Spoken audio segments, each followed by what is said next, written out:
The following benefits come from mulching with clipped mulberry twigs as well as other materials like straw and dry leaves. Controls the development of weeds. Preserves soil moisture by decreasing runoff. Increases water infiltration. Lower soil temperature. Harvesting. The technique used to collect leaves is determined by the type of rearing used. The best time to collect the leaves is early in the day. Mulberry leaves can be collected using one of three techniques. A. Leaf picking. Individual leaves, with or without petiole, are harvested. Leaf picking begins 10 weeks following bottom pruning, with subsequent picking spaced 7 to 8 weeks apart. Branch cutting. The entire branches are cut and fed to the worms. To ensure that the lower leaves mature uniformly, topping is done first. B. Whole shoot harvest. Using bottom pruning, the branches are chopped at the ground level. Shoots are harvested every 10 to 12 weeks, resulting in 5 to 6 harvests each year. Time of harvest. It is preferable to harvest the leaves in the morning. Preservation of leaves. To keep the leaves cold and fresh, cover the bamboo basket with moist gunny sacks or store them in leaf preservation chamber. Yield of mulberry leaves. Under a row system of production, an average of 25 to 30 mt of leaves without twigs can be gathered annually per hectare. 15.4 Rearing of silkworm. 359. Basics of silkworm culturing. The caterpillars are maintained in bamboo trays that also contain freshly chopped mulberry leaves. The caterpillars stop eating the leaves after about 30 to 40 days and then moves inside the small chambers in the bamboo trays to spin cocoons. These are produced when their salivary glands secretes the liquid protein. Small racks are given in the trays so that the cocoons can cling to them. The cocoons are where silk moth develops. A silkworm goes through a complete metamorphosis, holometabola. In 45 to 55 days, mulberry silkworm's life cycle of completes. The stages include egg, larva, pupa and moth.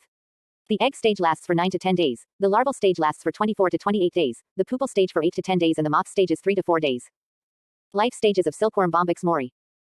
1. Egg. A silkworm eggs weighs about 2,000 eggs, or 1 gram. The season affects the egg's size and weight. A multivoltine breed from India produces 400 eggs every laying. The outer covering of egg is called chorion. Egg oozing is referred to as microphyll.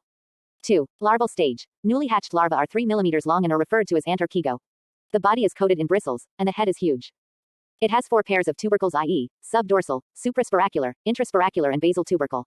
It takes 20 to 24 days for it to molt. There are 5 phases of larval life. The 5th instar larva is produced after molting. The mulberry leaf is the primary food source for phytophagous plant-eating larvae. The head, thorax, and abdomen are the 3 sections of the body. The thin elastic chitinous cuticle permits rapid growth of the larva during any instar. Distinct features based on voltinism. Univoltine. The larvae have large bodies and a prolonged growing period, making them suitable for cooler climates. The quality of silk and cocoon is excellent. High temperature and high humidity are inappropriate for growth. Bivoltine. It is suitable for warmer environments. Shorter larval duration than univoltines. The quality of silk, cocoon and larva are all excellent. Moderately suited to temperature over 100 degree and extreme humidity. 360. C. Polyvoltine. Adaptable to warmer climates, shorter larval period, stronger larva. Tiny cocoon, low silk quality. Solely produces non-hibernating eggs. 3. Pupa. It is encased in a cocoon. The cocoon is made up of silk fiber secreted larvae in their 5th instar. Pupa resides within the cocoon. Pupa does not move or eat. Pupa is made up the head, thorax and abdomen. The pupal stage lasts approximately 10 to 12 days. 4. Adult. The adult emerges from pupa. Adult life lasts approximately 3 to 5 days. The adults do not consume food. They exist solely to reproduce. They die after copulation. Varieties of silkworms. 1. Mulberry silkworm Bombyx mori. 2. Tassar silkworm Anthorea mylata. 3. Muga silkworm Anthorea asama. 4. Airy silkworm Phyllosemia ricini. Life cycle of different varieties of silkworms. Life cycle, 6 to 8 weeks. 361. 362. Egg larva pupae adult. Mulberry silkworm round and white weight, 2,000 eggs is about 1.0 grams. Measures, 1.3 mm in length and 0.91.2 mm pale yellowish white. Incubation period, 10 days. Size, 0.3 cm in length. Inactive and resting stage. Size, 2.5 cm in length. Pale creamy tassar silkworm oval and dorso-ventrally flattened. 150 to 200 eggs per laying. Incubation period, larva hatch in 10 days. Construction of a scaffold of silk threads between leaves of food plant and the production of stalker. Penduncle which attaches the cocoon to the leaf petiole. Muga silkworm golden brown, amber color of the cocoon. It is a polyphagous insect. Multivoltine. It passes through 4 molts and 5 instar stages. Both male and female have brown, black or green. Colored wings with white crescent markings and woolly white. Abdomen. The male is smaller than female and bare bushy antennae and narrow abdomen. Airy silkworm multivoltine. Rearing of mulberry silkworm. Silkworm rearing is the process of raising silkworms in an ideal environment to produce silk cocoons. Rearing is done 5 to 6 times a year in India. The following requirements must be met for successful silkworm rearing. An adequate supply of mulberry leaves. A large number of laborers. Rearing house. The rearing house must be a concrete structure with a wood ceiling. The house should be well lit. Rearing devices are required. Mulberry silkworm races are classified as uni, bi, or multivoltine based on the number of generations produced in a year under natural conditions, or as tri, tetra, and pentamolters based on the number of molts that occur during larval growth, or as pure strain and hybrid variety based on genetic recombination. The house must be 18 feet by 12 feet by 10 feet in size, with a 3-foot balcony around the rearing house. The house should be properly ventilated to allow free air circulation inside the rearing house. To prevent houseflies from entering, windows and ventilators are covered with nylon net. Disinfection with 5% bleaching powder.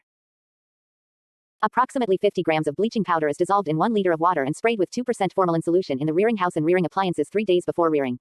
Close windows, doors, and ventilators to make the room airtight. Schedule of disinfection events. Order of work. Detail of work. After completion of previous rearing, disinfection of rearing house and appliances. Through fumigation. Disinfection of diseased larvae and melted cockon.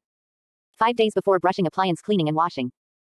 Appliance sun drying 3 days before brushing. Second disinfection of the rearing house and its equipments 2 days before brushing. Disinfectant dusting in front of the rearing house 1 day before brushing. Brushing preparation. Rearing appliances. Power sprayer. Rearing stands. Rearing trays. Foam pads. Wax-coated paraffin papers. Nylon nets. 363. Basket for keeping leaves. Gunny bags.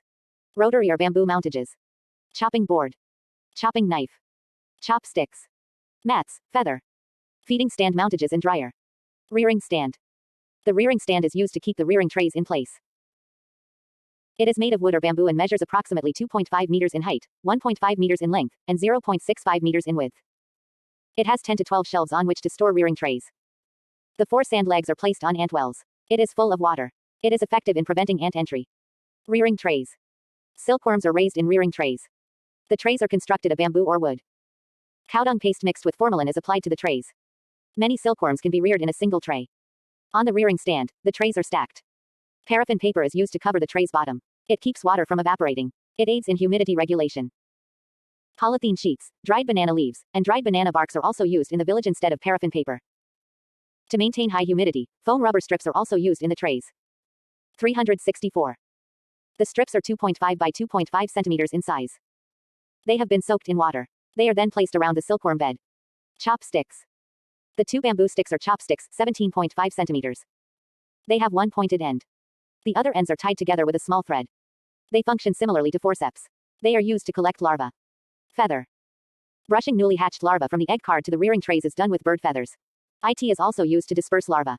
Leaf basket. A bamboo basket is used to transport mulberry leaves from the field to the rearing house. Leaf chamber. Leaf chamber is constructed of wooden reapers. The mulberry leaves are stored in this chamber, which is closed on the sides and bottom. To keep the mulberry leaves fresh, wet gunny bags are placed on the leaf chamber. Chopping board. A chopping board is a rectangular mulberry board used for cutting leaves made of wood. Chopping knife. A chopping knife is a sickle-shaped knife with a sharp blade that is used to cut leaves. Mats. Mats are used to collect cut leaves and are placed beneath the chopping board. Newspapers can be used as well. 365. Feeding stand. A feeding stand is a stand on which trays are placed after being removed from the stand in order to feed and perform other tasks. Cleaning net. The bed is cleaned with a nylon net. The net is draped across the tray. The net is covered with fresh chopped leaves. Worms from the tray crawl through the net meshes and feed on the fresh leaves. The net is removed, and the worms are moved to a new tray.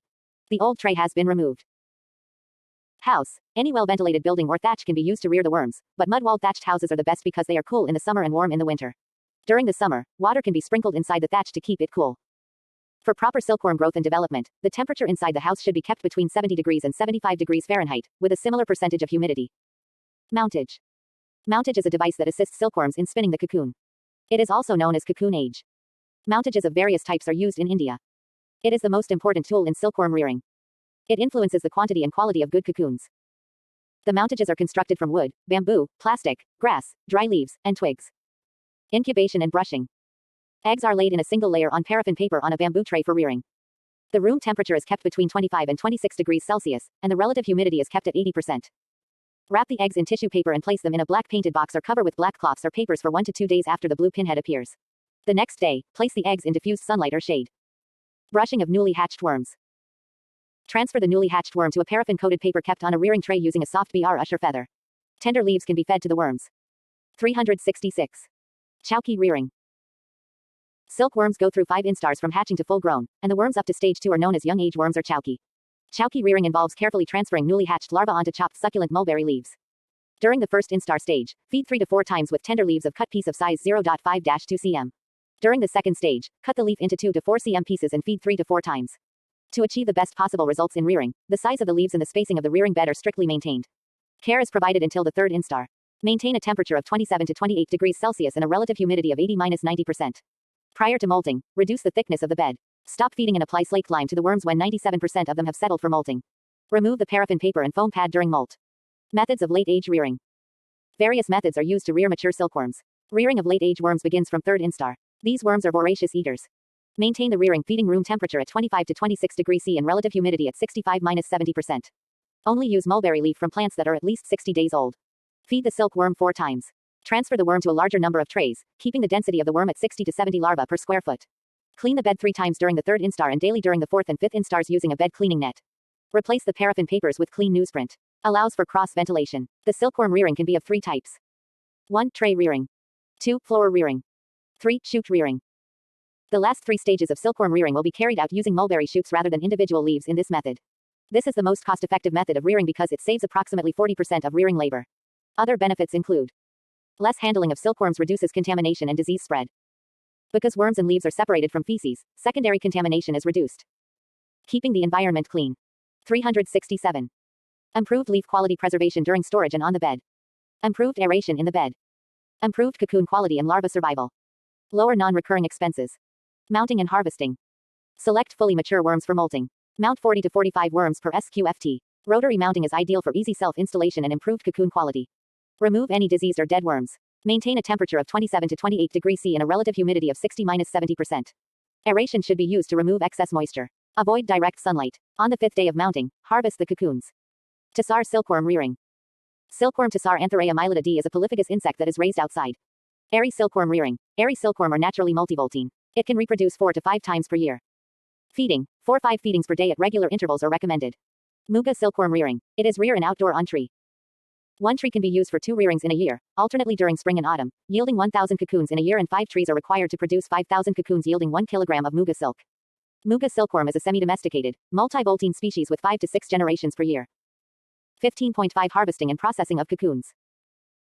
When placed in the mountage, the mature larva will spin a cocoon by ejecting a silk filament from its silk gland through an opening, spinneret. In nature, silk filament is a protein that hardens when exposed to air. It takes 3 to 4 days for a mature silkworm larva to spin a cocoon. Metamorphosis occurs after complete silk ejection and cocoon formation, and the larva transforms into a pupa. There is a pre-pupal stage in between. This transition period is extremely delicate. Within 10 days, the pupa metamorphoses again and emerges as a moth by piercing the cocoon. 368. Time of harvest. The gathering and collection of produced cocoons from a spinning tray or mountage. It takes about 5 to 6 days to complete spinning and metamorphosis. While harvesting, keep in mind that the process is faster in the summer and slower in the cooler months. The cocoons can be harvested after pupation when the pupa's integument turns brown and hard on the 5th day. Premature cocoon collection or harvesting may result in the loss of silk content due to incomplete spinning or the death of the delicate pre-pupa or pupa within the cocoons. To avoid this, harvest cocoons on the 6th day after completing the full 5 days of mounting, beginning with the last day of mounting. The pupa will be hard and the cocoon shell dry. This condition will allow for the safe handling and transportation of the cocoon.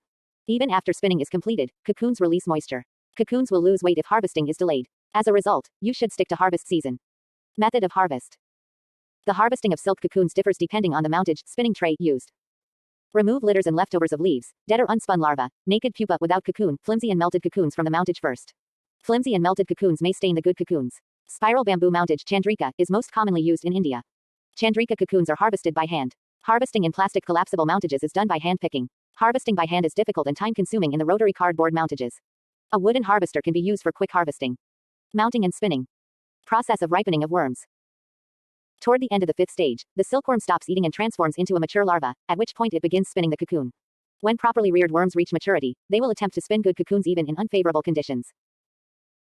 The rearer can only receive this reward for his efforts if he works with the worm to create conditions in which it can most efficiently protect itself by spinning a commercially good. 369.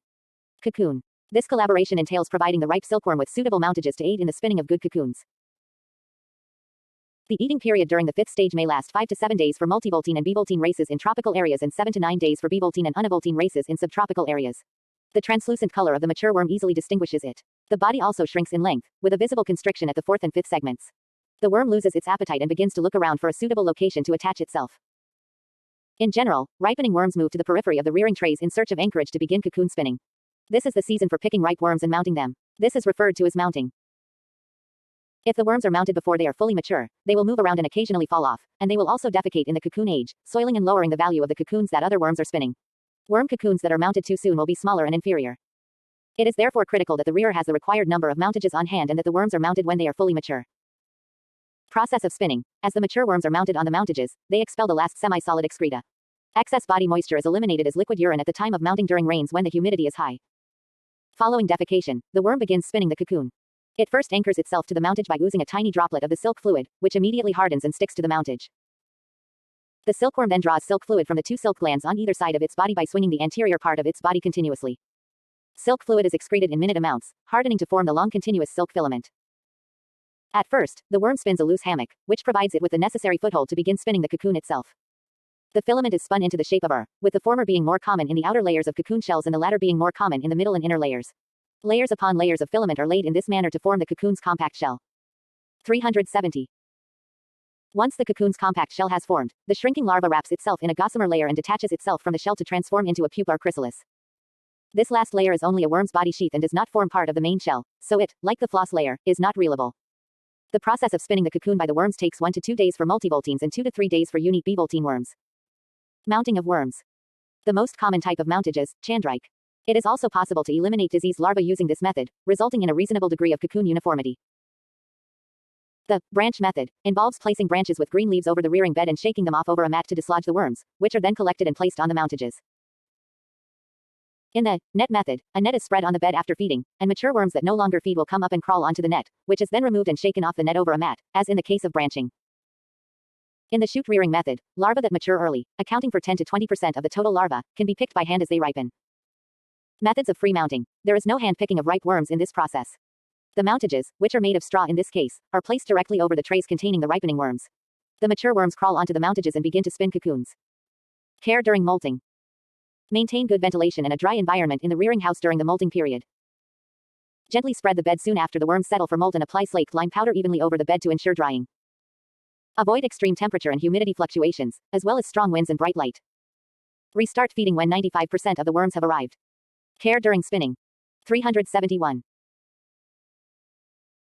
Worms require attention during cocoon spinning because the quality of cocoons is greatly influenced by the environmental conditions that exist when the worms are on the mountages.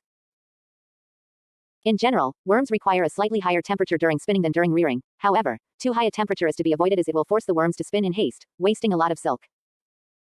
Ventilation is an important consideration because there is a lot of moisture to get rid of, as well as a lot of excreta solid, liquid, and gaseous.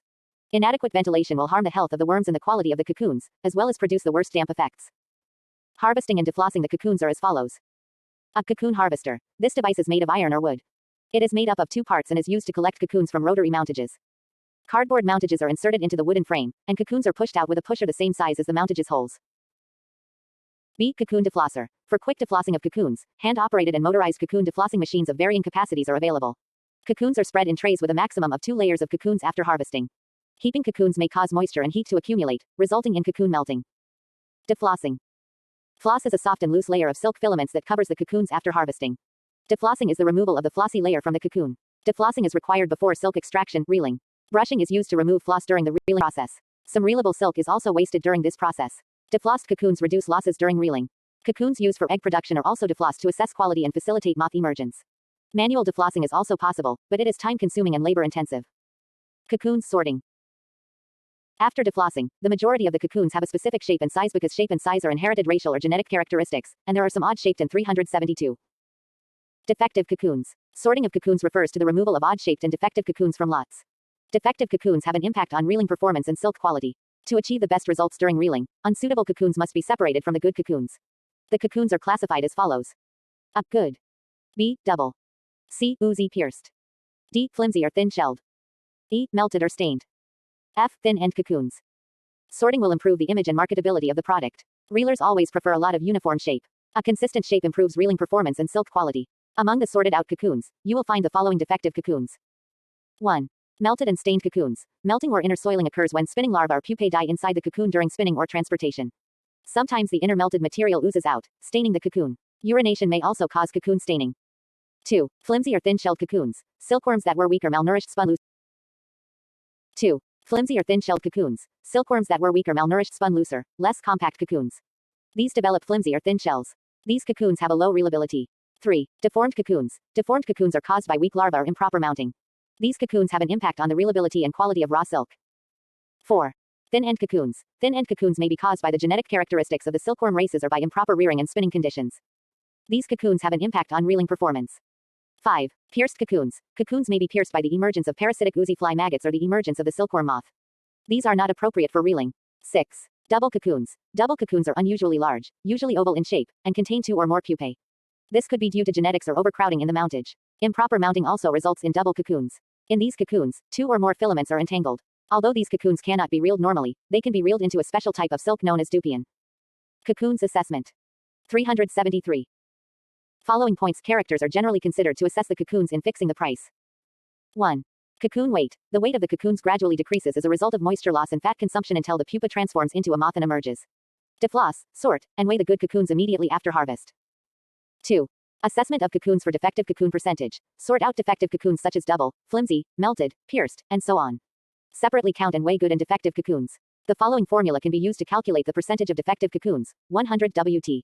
Cocoon taken 1 kg WT. Defective in 1 kg. 3. Rendita. It denotes the number of green, fresh cocoons required to produce 1 kg of raw silk.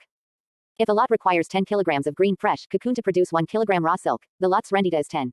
It is an indicator of the cocoon's price fixation when purchased for reeling. 4. Shell ratio %. It denotes the amount of silk shell expressed as a percentage of cocoon weight. This value indicates the amount of raw silk that can be reeled from a large number of fresh cocoons. It is used to estimate rendita and, as a result, aids in price fixing. 5. Stifling. Stifling is the process of killing pupa inside a cocoon. For further processing, good-sized cocoons 8 to 10 days old are chosen. Stifling is accomplished by exposing the cocoon to hot water, steam, dry heat, sun exposure, or fumigation. 6. Reeling. Reeling is the process of removing the threads from a dead cocoon. The cocoons are first cooked in hot water at 95 to 97 degrees C for 10 to 15 minutes to soften the adhesion of silk threads among themselves, loosen the threads so they can separate freely, and facilitate silk thread unbinding. This is known as cooking. Cooking softens the sericin protein, allowing for easy unwinding without breaks. The cocoons are then reeled in hot water using a suitable machine. 4 or 5 free ends of cocoon thread are threaded through eyelets and guides, twisted into one thread, and wound around a large wheel. The twisting is accomplished through the use of quasher. The silk fiber separates when the cocoons are exposed to sunlight, steam, or are boiled. Reeling of the silk is the process of extracting silk threads from cocoons for use as silk fabric. Special machines are used to reel in the silk. These machines separate the silk fibers or threads from the cocoon. Finally, the silk is transferred to spools, and the silk obtained on the spool is known as raw silk or reeled silk. The raw silk is then boiled, stretched, and purified by acid or fermentation before being washed several times to bring out the luster. Raw silk or reeled silk is finished into skeins 374. And trading books. The outer waste layer are damaged cocoons and threads are separated, teased, and spun into filaments. This is known as spun silk. 15.6 Genetic improvement of silkworms. The techniques which revolutionized genetics research are: 1. Recombinant DNA techniques. 2.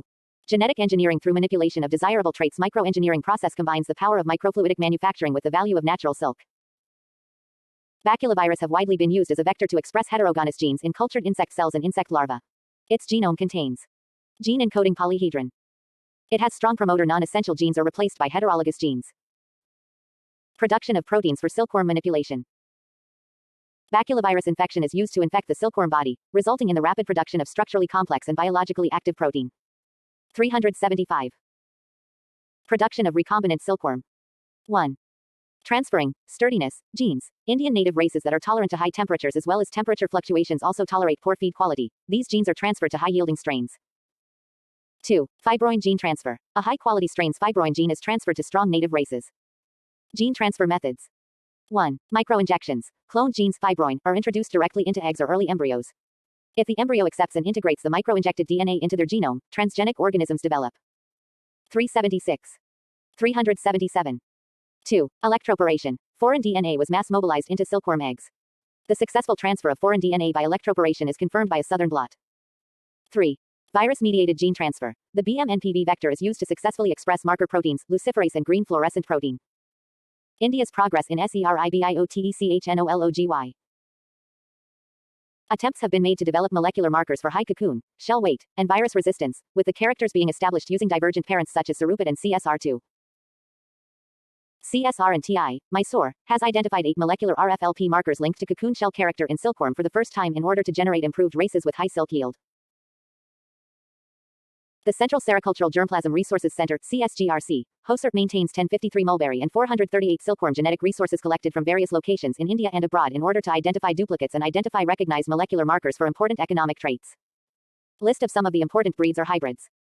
Breed egg larva cocoon moth. CSR2 yellow, egg no 450 to 500. Deep brown mature larva, bluish-white larval duration 23 to 24 days. White, oval. Survival, 85-90% cocoon weight 1.80-1.95 grams. Raw silk percent 20 to 22%, emergence period, 13 days.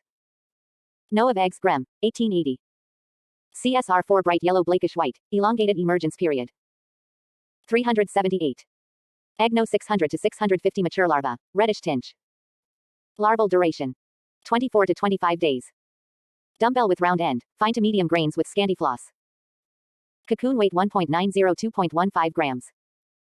Survival 90-95%, raw silk percent 16 to 17%, 14 days. No of eggs grem, 1810. CSR5 bright yellow egg no 475 to 525. Blackish in color.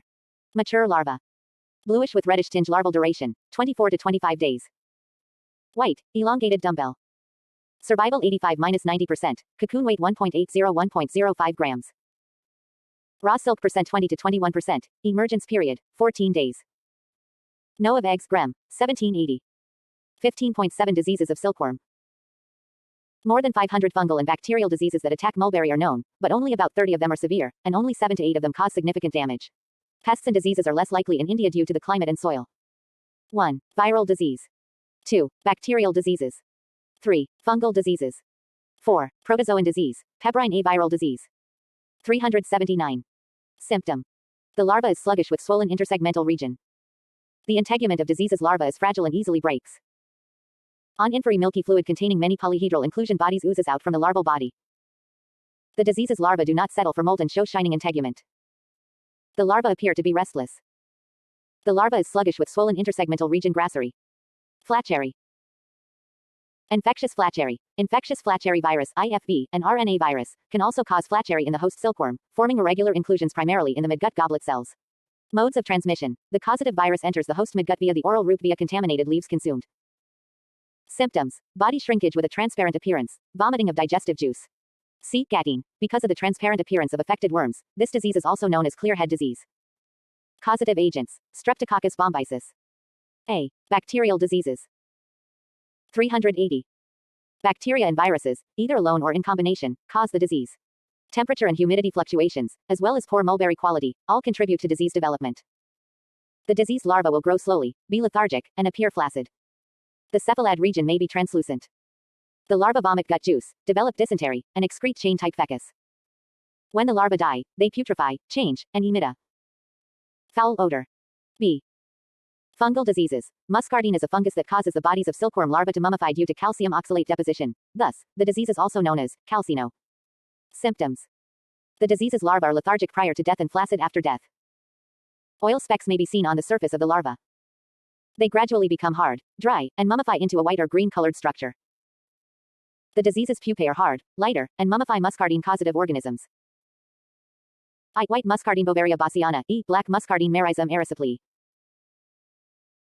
E. Yellow muscardine Poecilomyces farinosus. IV. Brown muscardine Aspergillus flavus and Aorazel. V. Red muscardinosaurus uvula and Spicaria fumoserosi. Modes of transmission. 381. Contact. All muscardine infections are spread through the skin. However, oral transmission via ingestion of contaminated leaves and transmission via spiracles have been observed. When fungal spores land on the silkworm's body surface, they germinate and gradually penetrate the cuticle via mechanical and enzymatic forces. The growing hyphae then consume the host's tissue and eventually kill it. The fungi then consume saprophytic nutrition from the dead larva tissue and form mycelia in the form of white flakes on top of the dead tissue. Reproductive conidiophores with distinct colors emerge from the mycelia. The dead tissue of host larva becomes hard and mummified as a result of the continuous growth of the fungi colony and their release of calcium oxalate as a metabolite. C. Protozoan disease, pebrine. Disease's larva exhibit slow growth, an undersized body, and a poor appetite. Disease's larva exhibit a pale, flaccid body. On the larval integument, tiny black spots appear. Dead larvae remain rubbery and do not decompose. Quickly after death, pebrine. Pebrine, so named because infected worms have pepper-like black spots, is the most virulent protozoan disease of silkworm. Causative organisms, Nosema bombycis. Modes of transmission. Oral. Spores liberated through the feces of infected worms or through dead larvae contaminate the mulberry leaves given in rearing bed. When other larvae consume such leaves, they become infected. Again, eggs may be contaminated by such fecal matter or dead tissues containing the spores during or after oviposition. The newly hatched larvae that consume the chorion of such contaminated eggs may become infected. B. Contact. Larvae can become infected through their skin if their rearing bed is contaminated with nosema spores containing feces or dead tissues. C. Transovarial. If the infection occurs in the fifth instar, the adult moth will normally emerge through the pupal stage. However, ingested nosema spores sporulate within the oocyte and pass on to the eggs. As a result, the egg becomes infected from the layer's mother and hatches into primary infected larva. However, only a small percentage of infected eggs hatch, and the larvae that do hatch usually die before reaching the third instar. Through their feces or dead tissues, these larvae serve as a source of secondary infection for other larvae. Symptoms. Egg. Infected eggs do not adhere firmly to the egg card due to improper glue deposition. These eggs are a pale yellow color and may not hatch. Larvae. Typically, primary infected larvae die before exhibiting any typical symptoms.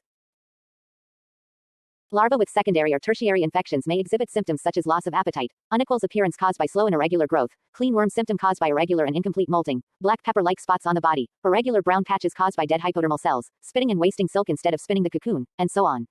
Infected larvae also produce soft feces and frequently die after spinning but before pupating. Pupa. A live infected pupa inside the cocoon may have a black, swollen body with black spots on the sides of the abdomen. Adult moth. Adult moths with pebrine infection have a black spot on their abdomen, deformed antennae, unstretched wings, and discolored wings. Females typically deposit their eggs in irregular, loose heaps. Scales easily fall off the bodies of pebrine-infected moths. B. Septicemia. Causative organism. Septicemia mainly caused by Bacillus, Streptococcus. Modes of transmission. 1. Contact through wounds on skin. 2. Oral root or consumption of contaminated food can also spread the infection. Symptoms. I. Body softening. E. Body color changes to brown. 382. IV. Liquid excreta.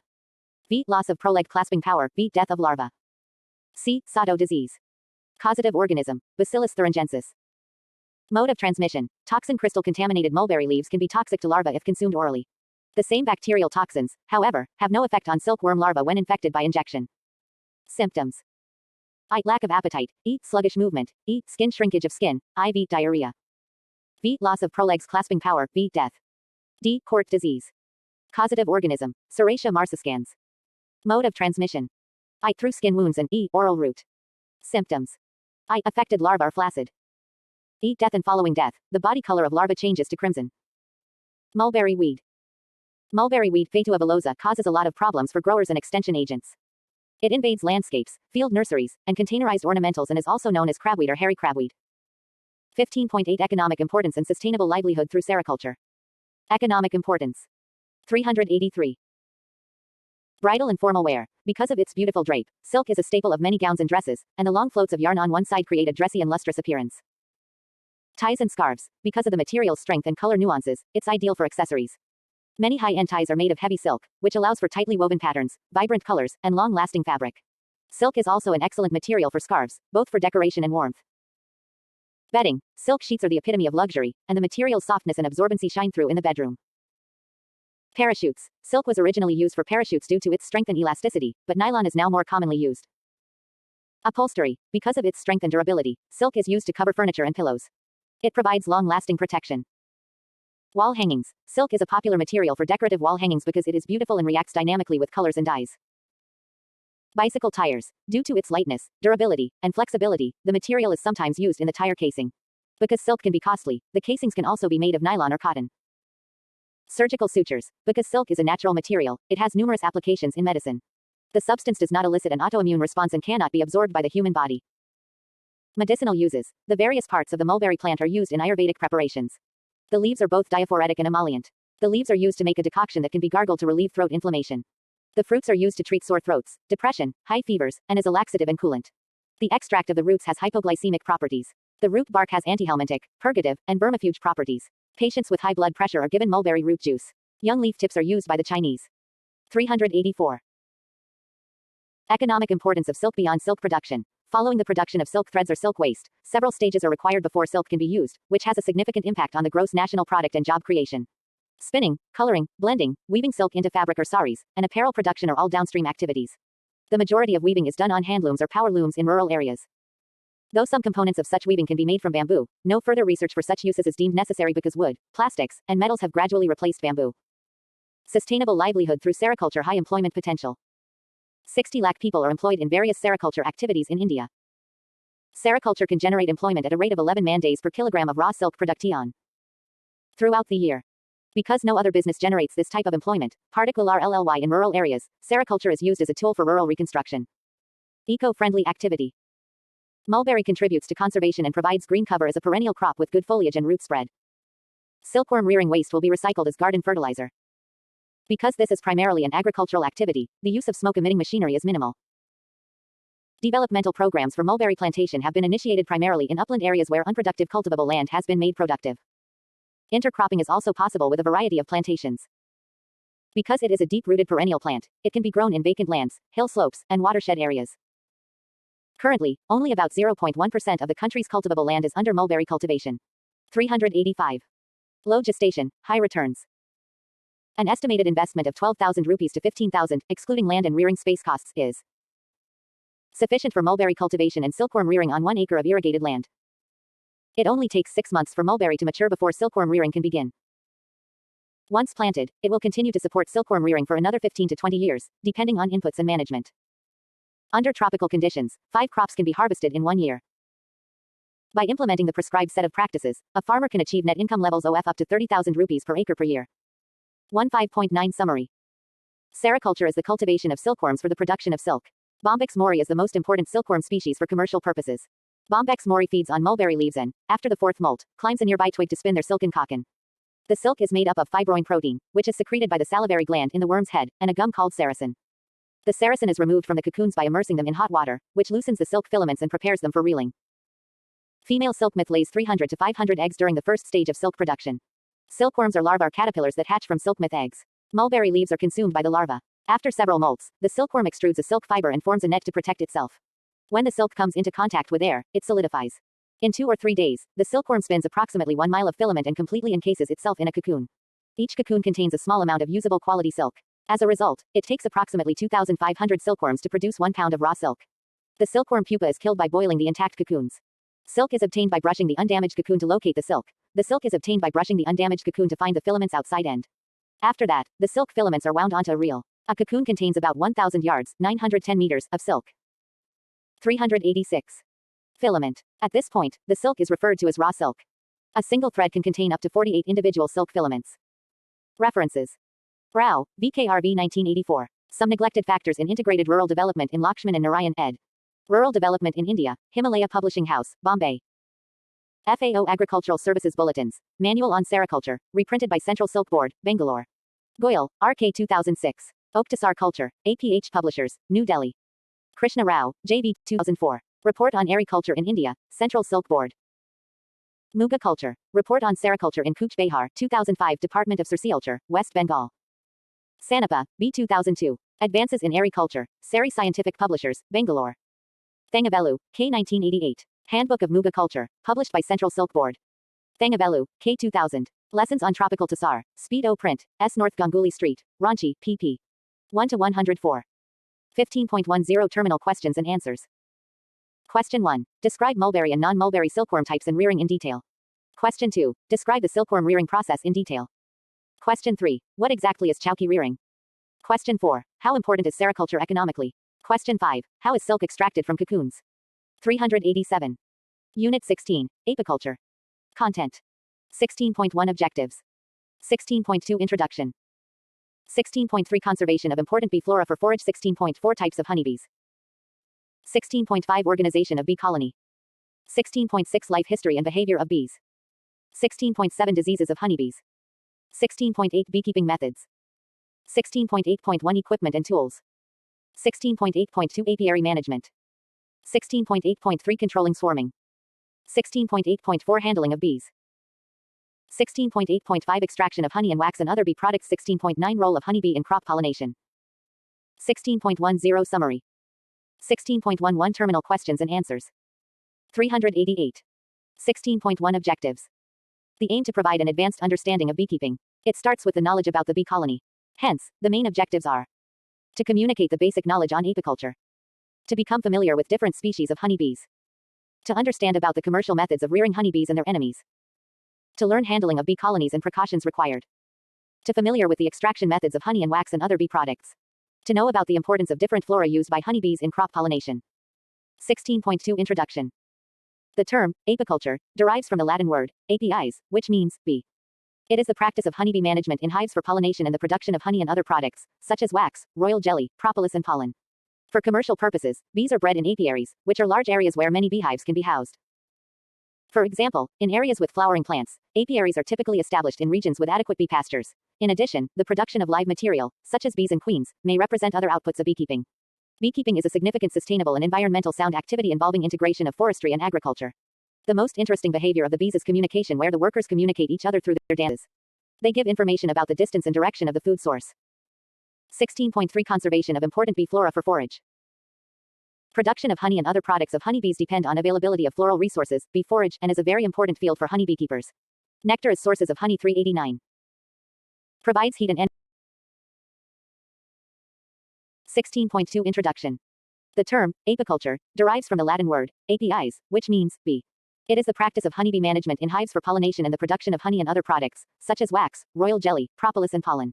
For commercial purposes, bees are bred in apiaries, which are large areas where many beehives can be housed. For example, in areas with flowering plants, apiaries are typically established in regions with adequate bee pastures. In addition, the production of live material, such as bees and queens, may represent other outputs of beekeeping. Beekeeping is a significant sustainable and environmental sound activity involving integration of forestry and agriculture. The most interesting behavior of the bees is communication, where the workers communicate each other through their dances. They give information about the distance and direction of the food source. 16.3 Conservation of important bee flora for forage. Production of honey and other products of honeybees depend on availability of floral resources, bee forage, and is a very important field for honey beekeepers. Nectar is sources of honey. 389. Provides heat and energy for honeybees, and pollen provides protein, vitamins, fatty substances, and other nutrients. Adequate nectar and pollen resources are critical in maintaining honeybee health. A deficiency in quantity and quality of pollen and nectar can lead to demographic decrease of bee colonies, leading to low colony populations, which collect pollen and nectar. Depending on the period of availability in relation to bee colony development, bee pasture can be classified as build-up, honey flow, and dearth period flora. It is characteristic of an area's agroclimatic conditions that its flora varies from place to place. Additionally, this flora provides food for a large number of pollinators. Nearly 3,080,000 species of flowering plants in the world are pollinated by animals, including insects, birds, bats, etc. Most of them are pollinated by bees. Practical information on equipment required, handling of honeybee colonies, seasonal managements and economics has been provided in concise form. Since this course has no theory, only practical, the basic information for each practical has been briefly described in the beginning of each practical to enable the students to understand the subject before starting the practical. The basic concepts of beekeeping are required to be understood by the undergraduate students and beginners more clearly, so that the knowledge gained by them can be utilized in the field or even to start their own enterprise after completing the studies.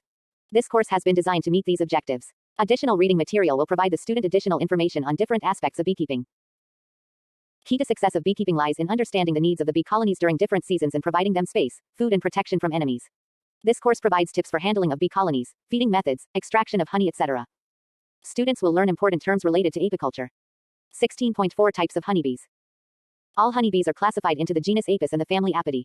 There are 4 accepted groupings of honeybee species, each morphologically distinct. Each of the Asian species groups is subdivided into 2 or more further species.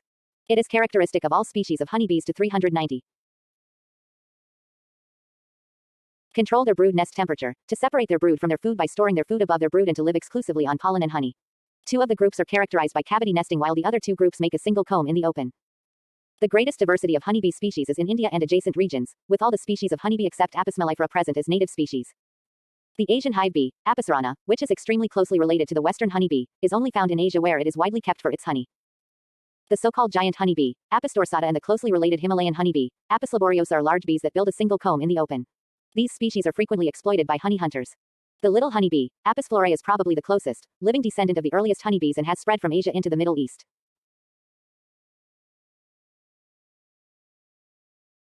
The following species are now recognized as distinct species of honeybee: Michener 2000, small bees nesting with single exposed combs; a Florifabricius, a Andreniformis Smith, large species nesting with single exposed combs; a Dorsata fabricius, a Laboriosa Smith, a Bevelagulama, a Binghamicockerel, middle-sized species nesting with multiple combs in cavities; a Mellifera Linnaeus, a Serenofabricius, a Koshevnikovibitelrepin, a Nigrocincta Smith, a Nuluensistingit. Conager and conager bees belong to superfamily Apoidea of the order Hymenoptera.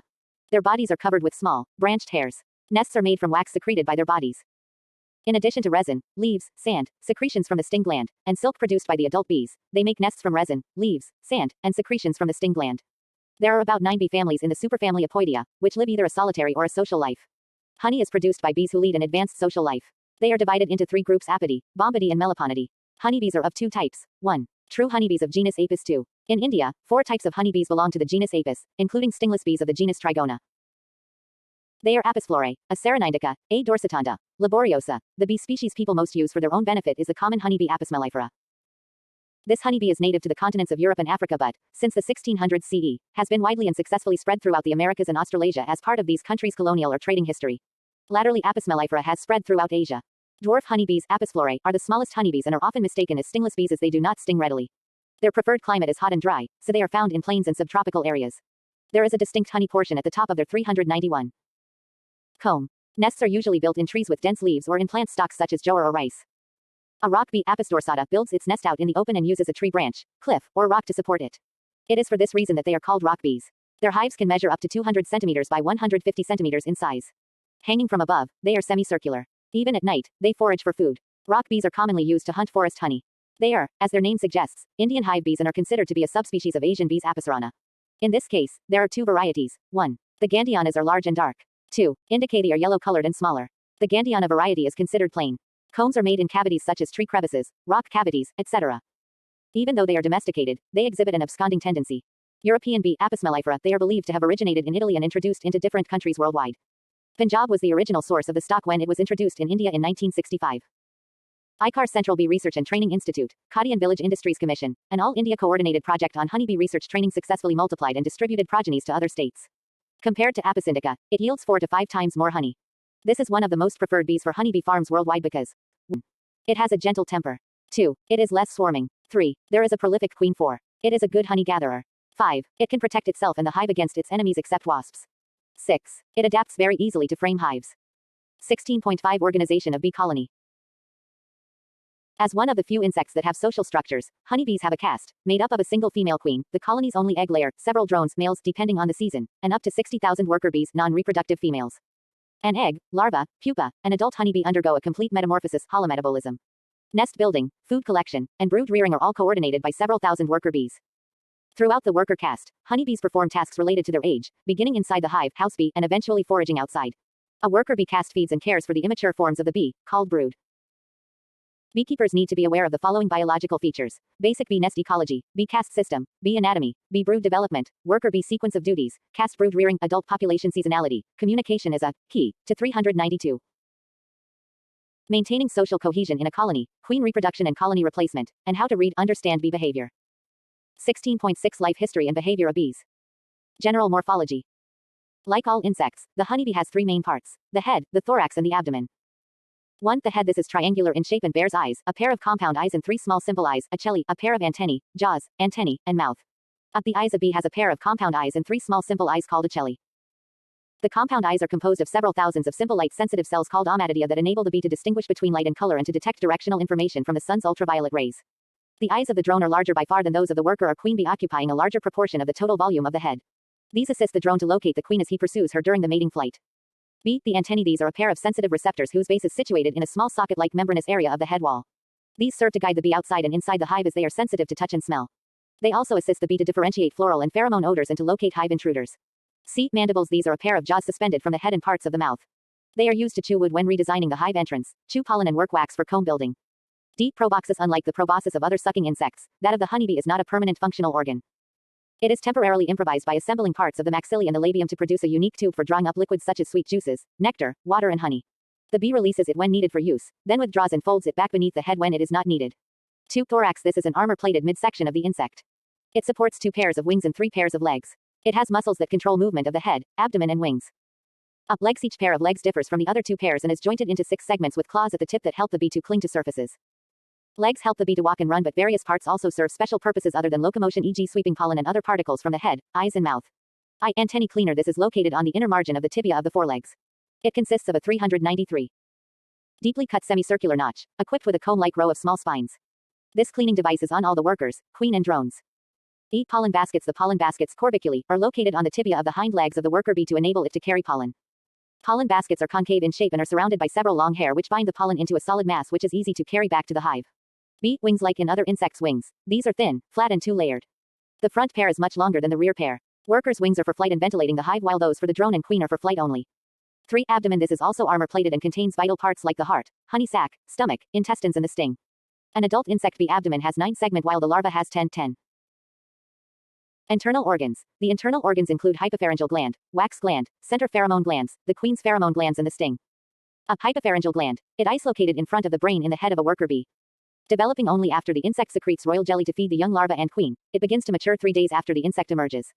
B. Wax gland. This is located in the lower part of the young worker's abdomen. It releases wax between a series of overlapping plates called sterna below the abdomen. The worker begins to secrete was 12 days after emerging. 6 days later, the gland degenerates and the worker stops comb building. C. Scent glands. A worker bee produces 3 main scents. The gland beneath the sting produces a special pheromone consisting mainly of isopentyl acetate which it sprays around the spot of the sting. The odor stimulates other workers to pursue and sting the victim. Another alarm pheromone is released by glands at the base of the mandibles. It has the same function as the first one. The third gland is located near the rear of the abdomen. This produces a pheromone which when released by scout bees, attracts swarms of other bees to move towards them. D. Queen's pheromone glands. These are located in the queen's mandibles, and release pheromones called the queen substances. These enable her to identify members of the colony, to inhibit ovary development in worker bees, to prevent workers from building queen cells, help a swarm colony to move as a cohesive unit, to attract drones during mating flights. Note: absence of the queen substance, e.g. when the queen dies, produces opposite responses. It enables worker bees to begin developing ovaries and to build queen cells, and a swarm searching for accommodation will not cluster but will divide into smaller groups which cannot. 394. Support the normal life of a bee colony. E. The sting. A worker bee's sting is designed to perforate the skin of the enemy and pump poison into the wound. A bee cannot pull it back when it is thrust into flesh because it has about 10 barbs. The poison sac is always attached to it when it breaks off. This enables more poison to penetrate for as long as it remains in the flesh. The sting is lodged in a special sheath and is only released when the need arises. In the hive, it is only used to fight and kill rival queens. Drones lack stingers and are totally defenseless. Social organization of bee colony: queen, drone, worker. In an average bee colony there are one fertile queen whose main activity is laying eggs. B. From 20,000 to 80,000 sterile female worker bees who do everything that needs to be done in the colony. C. From 300 to 800 fertile males called drones. In addition to these, there are about 5,000 eggs and 25,000-30,000 immature bees, called the brood, that are in various stages of development. Of these, some 10,000 newly hatched ones are the larvae which have to be fed by the workers. The remainder, after the larval stage, are pupae sealed into their cells by the workers to mature. These are called the seal brood. The honeybee nest. The beehive or colony nest consists of a number of vertical combs that hang parallel to each other at a distance of about 10 millimeters. The combs, which are about 25 millimeters wide, are composed of hexagonal cells. In the worker cells in the lower part of the comb, the bees rear the worker brood. Pollen and honey are stored in the upper part of the comb. Drones are reared in the drone cells. Occasionally, a third type of cell known as the queen cells are built for the rearing of queens. Bee colony and caste distinction. Being social insect honeybees have divided their society into different castes, viz. Drone bees, queen bees and worker bees. Drone bees, they are the male bees developed from the unfertilized eggs. Larvae developing from unfertilized eggs are fed on the royal jelly by the worker bees, thus giving rise to drones. Drones are stout and larger than the workers. They do not have suitable proboscis for gathering nectar, no sting to defend self or the colony, no baskets for collecting pollen grains, no glands for secreting wax for comb construction, and does not work in the hive but is fed and eats large quantities of food and moves about in sunshine. Their main purpose is to mate the queen bees and fertilize the eggs. The spermatozoa are produced in the drones, testes during the pupal stage. After the drone emerges from the comb cell, the spermatozoa pass into seminal vesicles where they remain until mating. During mating, spermatozoa pass into the copulatory apparatus. Mating 395. Occurs in the open air in the drones, congregation areas. During mating, the drone inserts his copulatory organ apparatus, injecting the semen into the queen's oviducts and leaving part of the apparatus in the tip-off in the queen's abdomen. That part visible in the queen remaining from the mating flight is called the mating sign. The drone dies during mating. The male bees are taken care of by the worker bees till the queen in the colony is ready to mate. After mating, the drone dies. Similarly, once the mated queen returns to hive, the drones are neglected by the worker bees. When fresh nectar becomes scarce, the workers prevent drones from feeding. They first push the drones from the broad combs to the side combs and eventually drag them half-starved from the hive. During unfavorable conditions periods, drones are tolerated only in queenless colonies or those containing unmated queens. Therefore, the presence of drones in a colony during such periods indicates that something is wrong with the queen, so the beekeeper should act. Queen bees. Queens are the fertile females in the beehive. In every hive, there is one queen who stays for about 10 days until she reaches maturity. When they reach maturity, they go on mating flights. Upon mating, they return to the hive to lay eggs in the role of queen mothers. Normally, they lay up to 15,000 eggs a day. The availability of royal jelly, however, controls egg laying. A queen's effective fertilized egg laying period lasts up to 2 years, but she can live up to 3 years. Worker brood cells receive fertilized eggs, while drone brood cells receive unfertilized ones, which develop into worker larva and drone larva, respectively. A hive always has one queen. She is larger than the workers and longer than the drone. Its wings are much shorter than its body, and can't cover the whole abdomen. Its long, tapering abdomen makes her look like a wasp. Her sting body is covered with sparkling gold hairs. She has a sting, but unlike the aggressive workers, she does not use it to fight hive intruders but only rival queens. She does not go out to collect pollen, nectar, water or propolis, and therefore, unlike the worker bee, she does not have collecting apparatus like pollen baskets, long proboscis for drawing nectar or wax glands to secrete wax to build comb cells. She does not feed herself. When the queen emerges, she immediately tours the hive to see if there are any rival queens. Two queens will fight until one is killed if there are any. The newly emerged queen looks for potential queens hiding in comb cells if the colony is not preparing to swarm. Pops a special noise, and the hidden capped queen responds. After locating the cell, the emerged queen rips it apart and kills the unemerged queen. In some cases, the workers watching as spectators will assist the queen in evacuating the contents of every queen cell. 396. 5 days after the queen emerges from her cell, she starts to fly out of the hive, making orientation flights of about 5 minutes. Next, she makes mating flights which last about 30 minutes. She flies to an area 6 to 10 m above the ground where drones have congregated because she is not attractive to drones in other places. About 8 drones mate with her during a successful mating flight. She makes another flight the next day if the first doesn't work out. During mating, the drone's semen is injected into her oviducts and from there, the spermatozoa enter into a special reservoir called spermatheca. A well-inseminated queen carries about 5 million spermatozoa stored in her spermatheca. Each queen produces a queen substance called a pheromone which controls many and most of the activities of the bee colony. Worker cells containing young larvae are transformed into queen cells in the absence of a queen or pheromone. Unless there are larvae younger than 3 days in the colony, the bees cannot rear new queens. Some workers begin to lay eggs when their ovaries develop. However, as worker bees, they cannot be inseminated and so they lay only unfertilized eggs. Such workers are called laying workers. Worker bees. Workers are the smallest and most numerous of the colony's population, constituting over 98%. One colony may have as many as 80,000 workers. Although they never mate, workers possess organs necessary for carrying out many essential duties in the well-being of the colony. They have a longer proboscis than the queen and drones and so are well suited for sucking nectar from flowers. Workers have large honey stomachs to carry nectar from the field to the hive. They have pollen baskets on their third pair of legs to transport the pollen to the hive. They have glands in their head which produce royal jelly as food for the larva, glands in their thorax which secrete enzymes necessary for the ripening of honey and 4 sets of wax glands inside the last 4 ventral segments of the abdomen which produce wax for comb construction. They have a well-developed sting which permits them to defend the colony very efficiently. Infertile female workers are developed from fertilized eggs. The number of workers determines the strength of the hive and the success of the honeybee farm. They are smaller than drones and queens and are strongly influenced by the pheromones produced by queens. It has a maximum 397. Lifespan of 6 weeks. As house bees, they spend the first 2 weeks following birth doing indoor duties like cleaning the hive, nursing the young, repairing damaged parts of the hive, secreting royal jelly, attending to the queen, etc. Field bees spend the next 3 weeks gathering nectar, pollen, water, ripening honey, etc., and are referred to as field workers. It has no individual identity but spends its life doing well for the colony. 16.7 Diseases of honeybees. I. Bacterial bee diseases. 1. American foulbrood, AFB. It is a bacterial disease of pupal stage caused by gram-positive sporulating Pinobacillus larvae, White, Hendricks et al. This disease results in occasionally the death of pupae in the sealed cells. Cell cappings are sunken, watery, discolored and sometimes punctured with irregular holes. Dead pupae are dull white and watery changing to brown ropey stage. At this stage, if a match is thrust into dead pupa and then removed, a semi-fluid ropey thread is drawn. Affected colony gives a distinct fish or glue pot-like odor. 2. European foulbrood, EFB. It is caused by the bacterium Melissococcus plutonius, white trooper and declare. This disease is occasionally found in both a mellifera and a Serena colonies in India. Larvae get displaced in their cells and die in the unsealed cells when they are only 4 to 5 days old. Dead larvae become soft, watery and dull yellow. Their breathing tubes are prominent at this watery stage. The affected larvae are discolored, first creamy yellow, then turn to light brown and then dark brown and occasionally black. The infected larvae lie upright attached with side walls of the cells and sometimes appear just melted down at the base of the cells. Dead larvae finally dry to brown removable rubbery scales at the bottom of the cell. 2. Protozoan diseases. 1. Nosema disease. This disease is caused by Nosema apisander. It is disease of adult bees and the protozoan. 398. Parasitizes all the castes. The infectious spores germinate in the ventriculus of the host. Its spores are shed in the lumen of digestive tract of the affected bee and are then excreted out. Infection spreads through ingestion of fecal matter with contaminated food. This disease is dent on a mellifera colonies in the eastern part of the country. 2. Amoeba disease. It is caused by Malpighium. This infection is caused by ingesting the cysts along with contaminated food. Cysts germinate, amoeba migrate to Malpighian tubes and feed on cell contents. Cysts accumulate in the midgut rectum. Cysts are shed in the intestine and are excreted out with fecal matter. Spring dwindling of colony strength can be experienced in such case. C. Fungal diseases. 2 fungal diseases are important viz. Chalk brood and stone brood. 1. Chalk brood. This disease is caused by Ascosphaerapis, Mawson X. Clausen, olive and spiltoire. It is a very rare occurrence and is found in weaker colonies in high humid areas. 2. Stone brood. This disease is caused by Aspergillus flavus Link. Its spores are ingested with food. These spores germinate in the alimentary canal. The mycelia attack the soft tissues. The spores also germinate on the cuticle and mycelia penetrate inside.